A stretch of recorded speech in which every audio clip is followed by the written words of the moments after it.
Open the pages, step inside.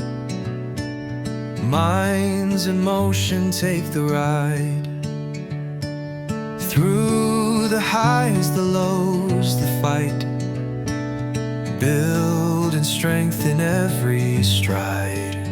Move the mind, feel it grow. Sport and soul in the flow. Dream it big, let it show. To the peak we're set to go. Welcome, everybody, to the Sport and Exercise Psychology podcast and book club. My name is David Smith, and I'm here with the fabulous Heather Cribbin, mental performance and life coach, who will be joining me today on the episode. Heather grew up in an era where children played, sports got started in school, and were only pursued further when a real passion was expressed. For better, she was taught to be intrinsically motivated, and for worse, when she may have needed some supplementary support to succeed, no such thing existed or was offered. She believes that every young person with big dreams can benefit by having an extra person on their team. She saw that when parenting her own kids through their own high-performance sport years, that navigating this part of their lives had become increasingly complex. Thus, her role is to really meet an athlete where they are at, hear deeply where they want to go, and what might be getting in their way. Most importantly, to help equip them with the support and the tools that will help them to succeed in sport, school, and in life. The same philosophy works for sport coaches and for executives. Her education in physical education, positive psychology, emotional intelligence, and coactive coaching supports her individual and team work. She is an ICF certified professional certified coach and a proud Canadian living and working and playing in Switzerland. Welcome, Heather. Thank you.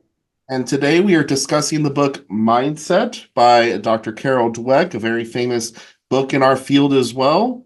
If you're not familiar with it, Mindset is by world-renowned Stanford University psychologist Carol Dweck, who in decades of research on achievement and success has discovered a truly groundbreaking idea, the power of our mindset. Professor Dweck explains why it's not just our abilities and talent that bring us success, but whether we approach our goals with a fixed or growth mindset. With the right mindset, we can motivate our children to raise their grades, as well as reach our own goals, both personal and professional. Mindset reveals what all great parents, teachers, CEOs, and athletes already know: how a simple idea about the brain can foster learning and nurture the resilience that is the basis of accomplishment in every area. So, with that said, let's talk about mindset. Heather, what are your thoughts? Fantastic book. Well, yeah, maybe I'll just start by saying that I feel really lucky in my sort of dozen years in this work. I stumbled on this book very early, and I think now, if you're coming into this field, people refer to mindset ubiquitously. It's just like mindset this, mindset that. And in fact, that whole concept and that use of this term and the differentiation between growth and fixed mindset, which is sort of the thesis of her book, really started here. And I don't know why, but I stumbled on this book very early, right early when it was published. And then I had a daughter who was doing two high performance sports at the time, which turned out we had to pick one eventually. But at the time, she went to a school that allowed us to do that. And they had a keynote speaker every year. And that year, the keynote speaker was Carol Dweck. So right after reading the book, I happened to be sitting in a gym full of students with, spitting distance away from Carol Dweck, and she was fantastic. So I was a big advocate from the beginning. I was thinking about how I read this book when I first read it, and I read it first, and all I could see was me and my family and my siblings and my parents and all of the things that we did. It was like reading ourselves. And so for that point of view, it was just fun and insightful and kind of mind-blowing. And then my second read was as a coach and as a parent. And I kept thinking, everyone needs to read this. The whole world needs to know this. I gave it as birthday presents to parents who were 40 and 50 and said, God, this is going to help you and it's going to help them. And to this day, I still reference it to people. I think it's one of the fundamental books. I think of all the different kinds of learning I've done in the last 15 years, and everything can come back to mindset. So preparing a little bit to reread and spend time with you today, I literally enjoyed it so much because everything I'd learned, I could just keep putting back in this framework of mindset.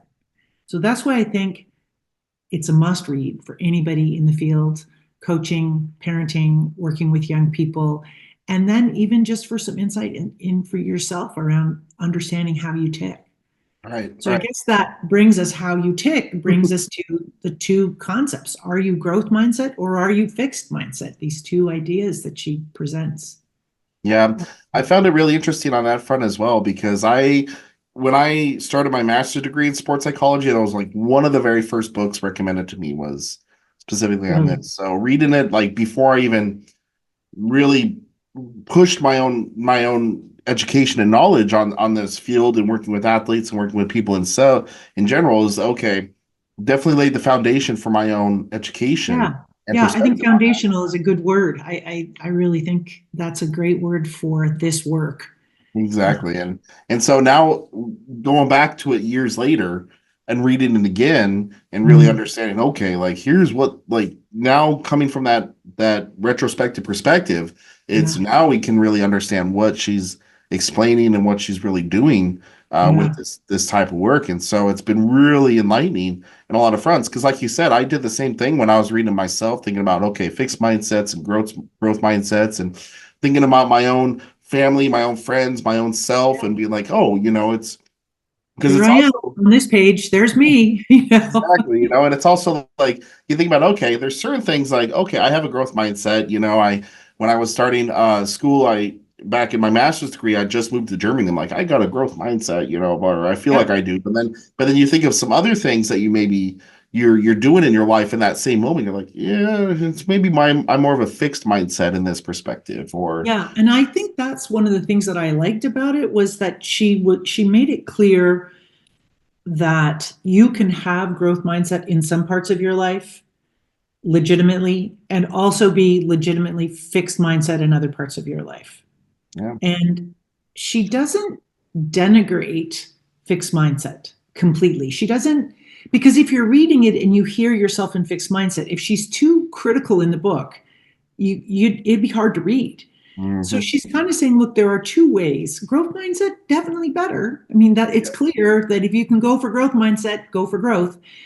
But that there's lots of ways where we get kind of led to fixed mindset. So the two things I liked about that, and I was kind of reading this at the same time where the early information about neuroplasticity was coming up and how much we could really change if we paid attention, was this idea that one, we're a bit of both. So we're not all growth, they're all fixed. right.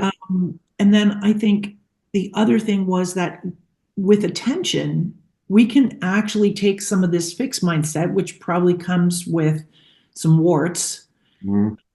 and really pay attention and work toward growth mindset in a particular field or a particular way of being. I found that very optimistic. I found that very comforting because when I read it, I'm like, oh, that's me, fixed mindset. Yeah. There's a bunch of Oh, stuff. right. It was And kind I of mean, scary. like you said, it's a fixed mindset's not necessarily a bad thing because there's always, there is too much of one thing, right? So if you have too much of a fixed mindset, that can be a bad thing. But at the same time, too much of a growth mindset can also be a bad thing. But Yeah. kind of have I, it I like, what I felt from it was that there are ways in which fixed mindset fuels us to be successful. mhm, But and that there's a big but here is that the idea of the fixed mindset as a driver for success is that it's running from fear of failure fundamentally. It's around constantly needing to prove yourself, and that the other side of that coin is a fear of risk for fear of being revealed as maybe tapped out. You've Right. hit your limits. And so this idea that I was just reading a part where she talks about how we revere in our sort of Western society, we revere talent. And I think that's still true in spite of all this work. Mhm. And yet, when you dig into things that we call talent, you realize that they are people that have worked doggedly at something. And that I mean, we it's see it in elite sports all the time. yeah. And oh wow, they're so talented. Well, actually, they've been really grinding Yeah. in obscurity, potentially for a long time. And I know this when it really rung true because both of my kids who are adults now were playing their various sports at a pretty high level. And what we noticed was the kids that were kind of breaking through to the provincial and national team levels in their sport were not necessarily the most talented kids at the development level. And I thought, this is that classic thing where they have failed to learn to deal with adversity. They don't know what it is to fail or to struggle or to be compared to a bunch of other really talented kids. Right. Right. And I definitely had that experience in university. I was a good student in high school, and I got to university, and everybody's a good student. And I had Mhm. kind of pegged some of my identity on being a good student. Yeah. And I got knocked for six in that first year and a half when I was like, wait a minute, I'm not special. Right. You're just blending in with everybody else. Yeah. And I kind of lost something in myself where I'm like, wait a minute, I'm not special. I thought I was a really good student. Mhm. And I really needed, that was, so when I read that in the book, I'm like, oh, that was me, you know. Yeah. Fortunately I recovered, but it was not a comfortable thing. So I think for people that are in a fixed mindset, there's pain, right? There's a pain point where we get close to being discovered for ourselves or by others. And that's hard. It's like the never-ending imposter syndrome, right? It's like even if you know you have the skills and capabilities, you're thinking, oh, internally you're thinking I'm a fraud, and it's only a certain amount of time before they discover that I'm just a man in a mask or something. And And hiding it, right? And hiding it. And then I don't know whether it was in this book, to be honest, I can't remember where, but the studies that they did on in some corporate environments where essentially cheating was a thing, Mhm. where, where the environment is like, you got to be the best, you got to be the best, you got to be the best. And people come from, oh, you're feeding people that have always been best, but they're fixed mindset best. They're running ahead of getting caught. And when Yeah. they bump into this very elevated work environment, people were cheating, Mhm. fudging the numbers, stealing other people's ideas, not collaborating. It kills creativity. All of these things because we pit each other against each other like that. And we say, oh, we're watching you. We're And the judging pressure you. to succeed is just extremely high. I mean, it's one of those cutthroat things that if you're not hitting the numbers, if you're not doing what we want you to do, you're out. And so there's Yeah. so much pressure there just to keep up. And if you're not able to keep up in the way that is sustainable for Right. long-term growth, then you're going to resort to, dirty tricks and cheating and Exactly. trying. And I'm sure that you can do a podcast way down the road if you haven't already done it on the books about burnout, right? I Yeah, mean, where is growth mindset in this whole burnout conversation, right? right. I mean, that's, yeah, like you said, that's a whole nother podcast, right? Because Yeah, a whole other how far podcast. are you willing to push yourselves? Even, for the people who are working the hardest, right? Even people with the highest growth mindset, you hit that burnout after a while and you're just like, I don't know if I can keep going. Yeah. So it's a big there's a big element of self-awareness, I think, built into this. And I think there's a parenting piece. My objection, I think, is we say to kids, "Well, just have fun." Mhm. It's going back to sport. Have a good time as long as you're improving. Your effort is what counts, right? But when they win, we make such a fuss, Yeah, right? yeah, Which is basically undercuts this idea that we're wah wah wah, have a good time, effort's the only thing that counts. But when they win, we really lose our minds. yeah. We kind of co-opt their emotional experience of it. It's like we're more excited than they are. but then also we're telling them actually we didn't really mean it. Mhm. Effort counts, but winning's way better. Yeah.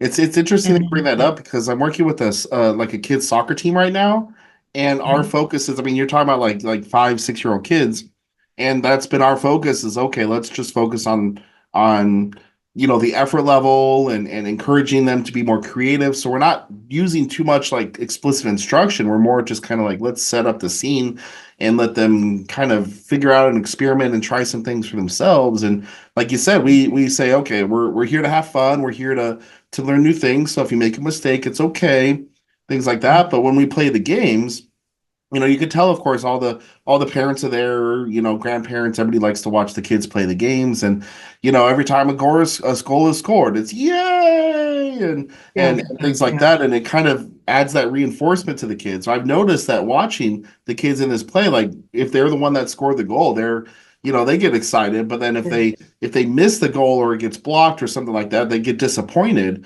when it's blocked, because they don't right. get that kind of immediate fill. So then, if you had this, you would to grow fixed mindset. Then you would have, say, a parent or a coach say, "Wow, you're a really good goal scorer."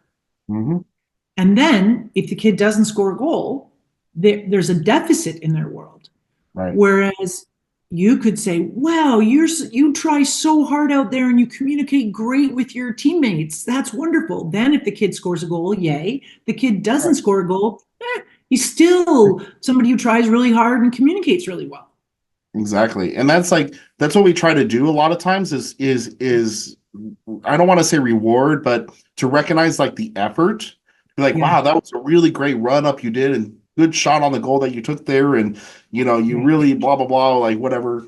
Just try to observe that effort to help the kid realize, hey, just the fact that you took the shot on the goal is really what we want. It doesn't matter if it went in or not, because once you kick the ball, it's kind of out of your control, but for That's the and kids at I like that young actually age, it's hard. this is a great example, I think, of where as we get into higher performance sport, we run into athletes that are afraid to take risks, and they're afraid to take risks because exactly that. So you take a shot on goal, it's going to go in or it's not going to go in. Right. So if it not going in means that you self-label as having failed because you're a goal scorer, Yeah. and now we're talking about provincial teams and national teams, then you stop taking those risks Mhm. because heaven forbid you don't get the ball in the net. Right. But in fact, to get the ball in the net, we've done some math, and at a provincial level, the girls were saying, yeah, you got to take 10 shots to get one in. Yep. And I don't know how that translates into pro soccer or anything else, but you got to take a lot of shots to get one in. And So and if and, and it really shows that the more anxious, shots you take, the more likely you're to score. that's it, right? And so then that's what I was thinking about. Growth mindset is that, in coaching, when you're other kinds of coaching, we're talking about this positive spiral. How do we contribute to confidence? How do we contribute to self efficacy and self esteem? And then this idea that if you persist at something and then you have some success, then lo and behold, you're more willing to persist at either it or something else. Right. So there's a real kind of spillover effect with growth mindset where, oh, if I kept working at something in sport, maybe if I keep working at something in school, gosh, Mhm. that might spill over into how I work at my relationships or how I work at work or other Right. things. It's And just the building that opposite confidence is to take those true. risks and building the confidence to try those things. And I think the opposite is true with a fixed mindset. You don't want to get caught. You develop a fear of failure. Then you turn and you look at something else in your life, and you got a big fear of failure following you Mhm. around. And Yeah. it might be something you're pretty good at, but you've got this fear of failure that's kind of permeating other parts of your life. Right. So a fixed mindset is a very heavy burden to carry, and a growth mindset is a lighter way to go through life. And so, Right.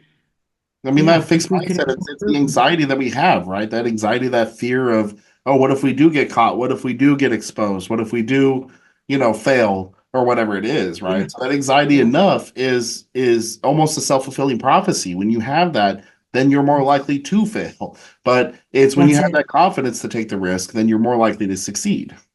Right. And then where risk isn't defining you, right? Risk is, oh, I took the shot. That was the point of it, is the process of Mhm. taking lots of shots, not how many goals did you get. Right. Um, but it's hard because I think we measure sport and school and sometimes business with KPIs and all the rest of it with very kind of hard numbers. Yeah. And we don't spend the time talking about, well, how did you get to those numbers? And its growth mindset is in the how did you get there? But Mhm. when we only talk to students or athletes about the numbers, you took 5 shots, you got 3 in, that's good, you can go home, Right. um, that means that we're not talking about how did you get there. So then that just becomes a very high risk proposition, and a lot of people are unwilling to do that. If we talk to them about, you've trained really, really hard all week, and I noticed you got 2 more goals than you did last week, that's amazing. Yeah. Then we're really talking about, how did the training contribute to the outcome? Mhm.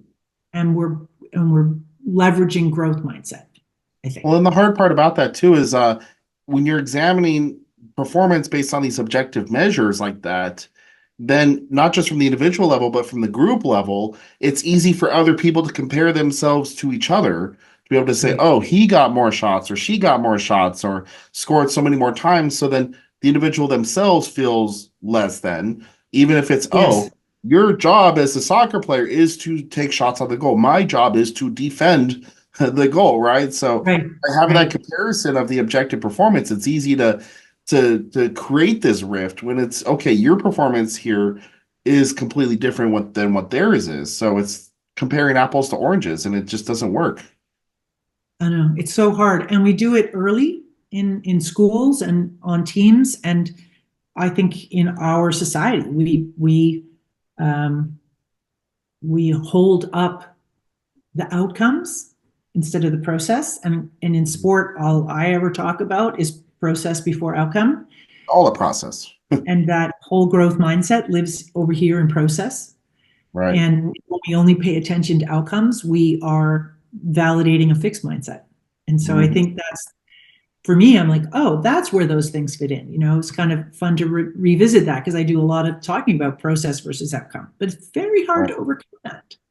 Well, and it goes back to what you're talking about with with kids who are constantly being told that they're talented or they're gifted Yeah. or these things like that because they're being evaluated based on, oh, well, you got a good grade on this test and you're so gifted and you're the top of your class and whatever. But then suddenly they get put into a situation where they're not any more or less gifted than anybody else. You're now in college where everybody has the same Yeah. level. So now they're again comparing themselves to others and realize, oh, you're just mediocre, you're middle of the pack type. That old saying, comparison is the thief of joy? I Mhm. think I remember when I heard that and I thought, oof, true. And I thought, well, how do we not compare? And I think the answer is in this growth mindset idea. Yeah. That it doesn't matter what other people are doing if you know you're engaged in the pursuit of something you're passionate about, and Right. you're seeing some progress, there's some way to measure that you're making progress, then I think that helps you persist, and it's that persistence that's going to lead to mastery. And then when you are in persistence, you're not busy comparing yourself, you're just busy persisting. Right. And that was for me, that really strikes home for me, especially because when I was in high school, especially middle school, I did not fit in with my peers and I felt so socially isolated in a lot of ways because I had a hard time really connecting with others. And a Mm. lot of my interests were absolutely different than, pretty much everybody else. Right. And to the point where, for me, it was a big interest in roller coasters and amusement parks. And, I loved them so much and I learned everything about them and I carried around piles of textbooks with me to class.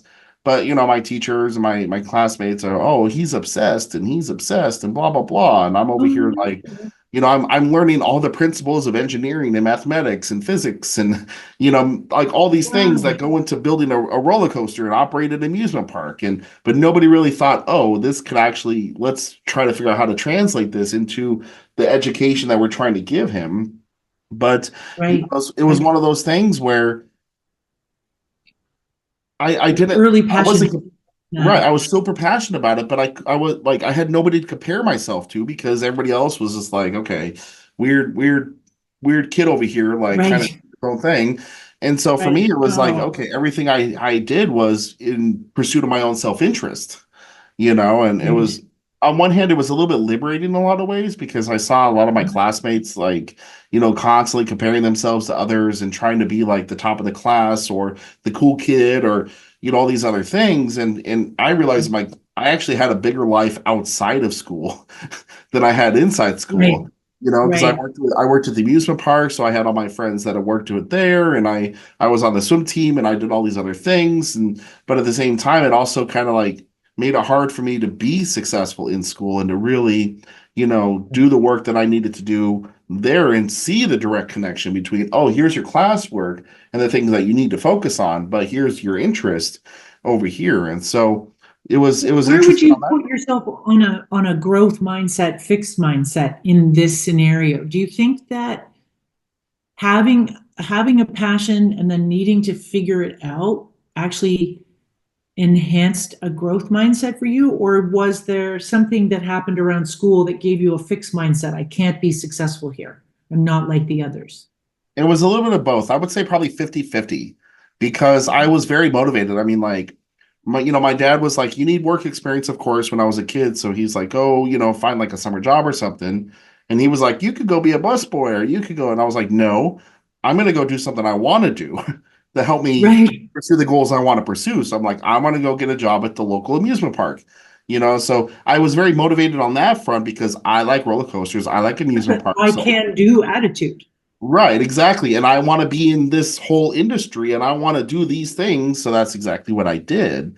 Um, and so I was very like, what can I do to get there type like growth mindset, right? So, oh, here's a barrier. Well, let me overcome it. Let me overcome it. Let me, you know, Right, take risks and take challenges. 3 days after I graduated high school, I hopped on a plane and moved halfway across the country to go work for an amusement park, you know, right, with like right. that kind of thing. Like who does that, right? But at Very the same growth mindset. time, I kind of let the naysayers get to me at some point because, for example, people would say, "Oh, well, that's just a carny job. You're just a glorified carny," and you know, and after a while, it kind of beat me down a little bit to the point where I was like, it kind of burned out the flame in my own passion. And after a while, I was just kind of like, okay, what am I doing here? Like, what are my goals? And I started to the vision that I had started to kind of get smaller and smaller and smaller to the point where after a while I was like, okay, you know, I was burnt out, and by that point I was like, I'm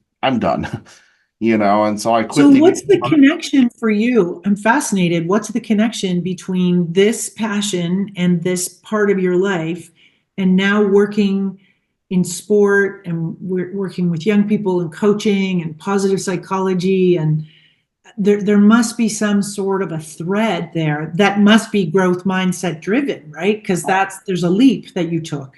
Absolutely, absolutely, because you know during this back in back when I was younger, I was on the swim team. I was a really motivated athlete. I was pushing myself, but being gay at that young age and openly gay, there was a lot of bullying on that Right. front. So I really Right. had to learn because I mean, middle school and high school, if I wasn't being bullied for amusement parks, I was being bullied for being gay. I was being bullied for being a swimmer because everybody's like, "Oh, you shave your legs and you wear Speedo." And then I was being bullied for, you know, all these just random all reasons why people could make up excuses to bully me, right? Right. Um, but what happened was after I graduated, after I did my adventure at the amusement park in Ohio, and then I came back and I just was like, okay, I'm done with that. There was a period about a year and a half or so that I wasn't doing anything. Right. And, you know, I wasn't doing college. I was just kind of like, I don't know where I'm at right now. And I ended up like my mental health just Right. collapsed. And I had Right. quit swimming 6 years prior because of the homophobic bullying. Right. And so, but then I started to think about like, okay, I need to make some friends. I want to exercise and get more physically fit again. I want to go back into swimming. I got inspired by watching the Olympics, the 2008 Olympics in Beijing. And I was Mhm. thinking, what these people are doing something so cool. To be a part of this seems so amazing. Here I am just sitting on my ass feeling sorry for myself Right. These people are doing something so cool. And so Right. that was like, you know what? I need to get off my butt and do something. And so I decided, you know what? I want to get back into swimming. I want to return to swimming. And I researched my local LGBT swim team to join because it was like, well, want to make some friends, want to be, um, more social and things like that. And it was like that, again, kind of switched into that same growth mindset that I would use, overcoming the bullying, pursuing my goals despite everybody else trying Right. to knock me down. But then at the same time, I was like, okay, as I started doing this, as you said, as I started going through the process, I set a lofty goal for myself. I was like, I want to be an Olympic athlete, and was kind of pursuing that. But I look back on it now, I was like, okay, there was no chance I would ever be an Olympic athlete. But Right. that didn't matter because it was the process of which I was going through in pursuit of that goal that I was like thinking, oh, okay, I don't feel motivated to go today, but I'm going to go today because I know it's going to help me, grow and towards my goals. And when I was working with the swim team, then all of a sudden I was more open to, oh, wow, we're going to do this competition and we're going to go and do this event over here. We're going to do that over there. We're going to do all these new things. And so I started to push myself in terms of my social hesitancies to Mm-hmm. start doing things that I never thought I would do. And before you know it, I'm like even looking back at myself and I'm like, I never thought I was that kind of person to do something like that. Right. You know, So tons of growth mindset. Amazing. That's a right. And great then it story. was such a 180 for me, socially, physically, mentally, and everything like that, which is what set me after I was kind of once that kind of started happening after the first couple of years, and I always cite my experience at the very first gay games as being that kind of flashpoint event because Right. that was like my first time really experiencing, oh, this is what it's like to be in an event like the Olympic Games. You have a Right. stadium full of people cheering you on, and you work so hard, and this is like your big moment. And like it was such an amazing feeling. And then I started to realize, like, you know what? There's so many people out there in the world that could really benefit from something like this, Right. but a lot of people aren't doing it, and so that was the turning point for me to be able to say, okay, now this is the road I'm going to go down towards, to be able to say, well, how can I help inspire others to have the kind of experiences that I had in this whole process. More growth mindset. That's tons of risk taking. That's amazing. Yeah, indeed. And I mean that's what was the same kind of attitude that picked me up to fly to Germany and move to Right. Germany for 6 years for grad school and do all the crazy shit that I've done since then, Yeah. and so sometimes I have to kind of like, and sometimes I get so like what's next, like thinking, I Mm. have to kind of sit down and be like, hold on, Right. let's actually look back and just kind of let ourselves appreciate all the things that we've done.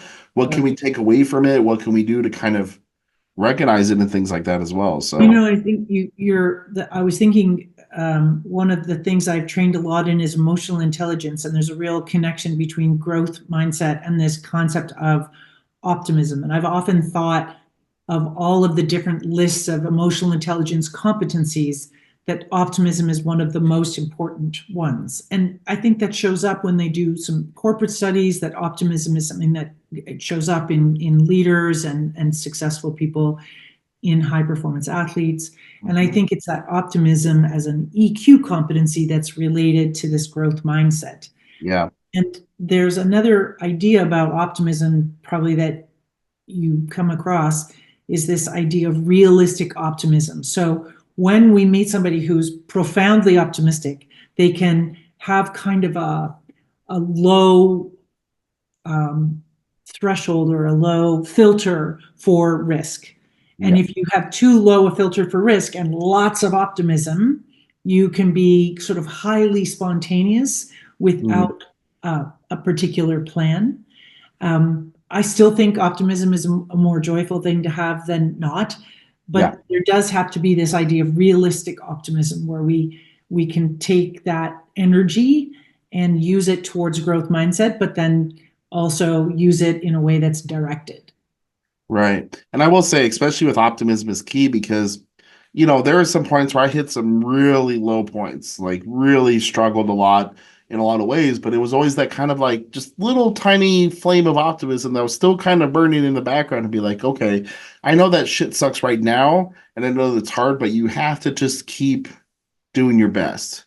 You just have to keep looking for those opportunities that you can to take a step forward, even if it's a small step.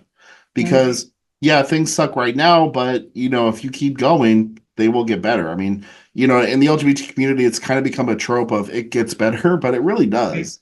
And a lot of Right. fun because even in the most like hard times, I mean, right now we're facing some very hard times politically Yeah. and socially on a lot of fronts, but it's always like remember that these are temporary, and if we keep the fight going, even if it's just fighting for ourselves with that, like you Mhm. said, endearing sense of optimism. And it doesn't have to be something like, oh, I'm going to become an Olympic athlete, but it's just Right. that something of like, oh, just having that dream there and just Yeah. being able to say, Yeah. you know And what, despite, yeah, that belief, I think, in going to that growth mindset, that belief that you have agency in your life and that hard work and persistence in pursuit of something that's important to you will pay dividends. What those dividends actually look like, we can't be sure. The outcomes themselves are gray areas, but the process and the character that we build in that development, that's what's important, right? I think that's where growth mindset says stick with the plan. right. Um, And that even growth if you're not mindset is sure. Sorry, right. go And ahead. that's what shows that the growth mindset, we don't know what those payoffs are going to be, but Right. we are open to what they could be. Yeah. So Yeah. examining the successes that we achieve, like, oh, if it's I just got offered this really cool job, or as I mentioned to you at the beginning, oh, I just got my paper finally published, or Yeah. these like little things that are like, yes, like today's a good day because I got some success. One thing I've been working hard on is finally, been achieved. Right. So which is But you fantastic. persisted, right? And I think that's the growth Exactly. mindset. Okay, I can grow a little more. I can edit a little more. I can get a little better. And then, oh, lo and behold, you got an outcome that you actually wanted, which is amazing. Exactly. So what are your final takeaways from the book? I don't know. I guess I'd cycle back and say foundational. I'd say if anybody's wondering whether they should read it, it's so wonderful as a personal read. It's so wonderful as a read if you're thinking about leadership, and it's great when you think about if you can just edge your own growth mindset up a little bit. I love that in every chapter she's I think she calls it grow your growth mindset. I think so for every topic that she discusses, she has a section where she actually gives you some practical tips to try to augment your own approach to growth mindset in that area. So, it's a great book. It's both interesting, it's easy to read, and it's practical. That's what I really like about it, is that it's very practical and applicable, right? So it's not just, Yeah. oh, here's some theory, here's some explanation of my research, but it's actual tools that you can use to apply as you're reading the Yeah. book and as you move forward from there on And out. it's So very readable. She uses humor. She uses examples. I mean, it was intentionally written so that people would read it, not just scientists, and I think that it comes off like that. It's a very easy read. awesome. Well, thank you for joining me. And where can people find you on social media or the web? Well, there's my growth mindset, fixed mindset thing. I am just findable on LinkedIn, my name, Heather Cribbin, and also with my business email, heather@heathercribbincoaching.com. I don't have anything else going on because I mean, one, that's hard for me, but two, I have a roster of clients I'm very happy with. So what happens is I get referrals, and those referrals are usually a very good fit, and so it goes. Nice. And I'll post your LinkedIn profile on the show notes as well. So I highly encourage all my listeners out there to connect with Heather as well, because she is very fabulous and offers a lot of really great knowledge and experience on her posts as well. I also would suggest my listeners, if you can, if you liked our episode, to rate and leave a review for the podcast, which really helps grow the audience and subscribers and all the good stuff like that as well. So, Heather, thank you for appearing on the show with me and great discussion. And Thank you for I will having look me. forward to the next episode. Great. Thank you. I'll be listening. Thanks, David. Open the pages, step inside. Minds in motion, take the ride. Through the highs, the lows, the fight. Build find strength in every stride. Move the mind, feel it grow. Sport and soul in the flow. Dream it big, let it show. To the peak we're set to go. We talk, we share, we find the way. Fuel the fire every day. Books and voices light the spark. Chasing goals and leaving marks. Move the mind, feel it grow. Sport and soul in the flow. Dream it big, let it show. To the peak we're set to go.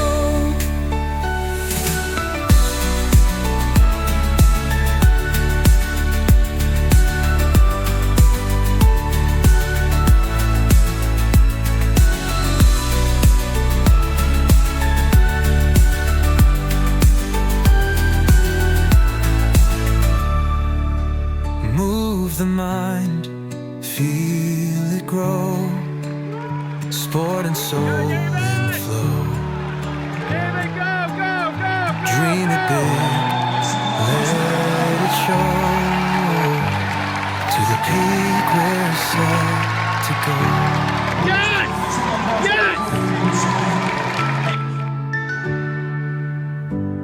To the peak we're set to go.